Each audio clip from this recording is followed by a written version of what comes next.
Hi everyone, welcome to Jo movie world. Good bad ugly കണ്ടു. ഒരു അജിത്ത് സംഭവം, തലവിളയാട്ടം, അതാണ് ഈ പടം.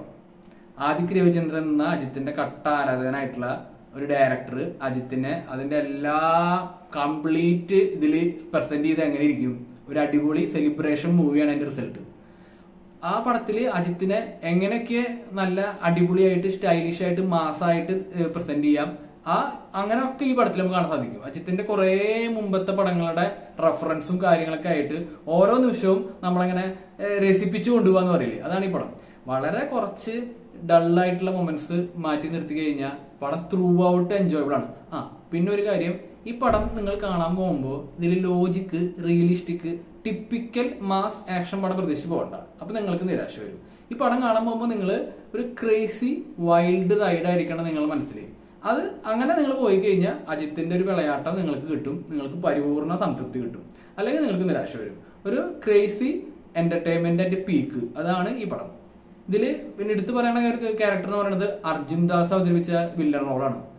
ആള് ഒരു ക്രേസി, കണ്ടറിയാം നിങ്ങൾക്ക് എങ്ങനെയാണ് ആളുടെ പ്രസന്റേഷൻ. ഈ പടത്തിൽ തന്നെ ഒരു ഡയലോഗ് ഉണ്ട് ആളുടെ വോയിസിനെ കുറിച്ച് പറയുന്നത്. ഒരു ഇമ്പാക്ട്ഫുൾ ആയിട്ടുള്ള ഒരു പെർഫോമൻസ് തന്നെയാണ് അർജുൻ ദാസ് ചെയ്തേക്കുന്നത്. പിന്നെ ഇതിൽ തൃഷ, അങ്ങനെ കുറെ ആൾക്കാരുണ്ട്, അവരൊക്കെ അവരുടെ റോള് കുഴപ്പമില്ലാത്ത രീതിയിൽ ചെയ്തിട്ടുണ്ട്. Music department G V Prakash Kumar, ആളീ പടത്തിന് കൊടുത്ത ഒരു സ്ട്രെങ്ത് പറയാൻ വളരെയധികമാണ്. കാരണം പടത്തിന്റെ ബാക്ക് ബോൺ ആണ് ജി വി പ്രകാശ് കുമാറിന്റെ മ്യൂസിക്.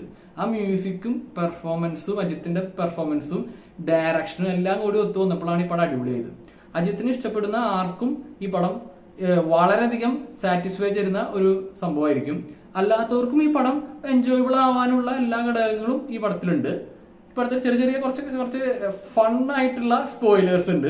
അപ്പൊ അത് നിങ്ങൾ ഷെയർ ചെയ്തിരിക്കുക, കാരണം ആ സർപ്രൈസ് കാണുന്നവർക്ക് കിട്ടണം. അപ്പോൾ എനിക്ക് വളരെയധികം പടം ഇഷ്ടപ്പെട്ടു. 8.8 ആണ് ഞാൻ റേറ്റിംഗ് കൊടുക്കുന്നത്. നിങ്ങൾക്ക് എൻ്റെ വീഡിയോ ഇഷ്ടപ്പെട്ടെങ്കിൽ ലൈക്ക് അടിക്കുക, കമന്റ് അടിക്കുക, സബ്സ്ക്രൈബ് ചെയ്യുക.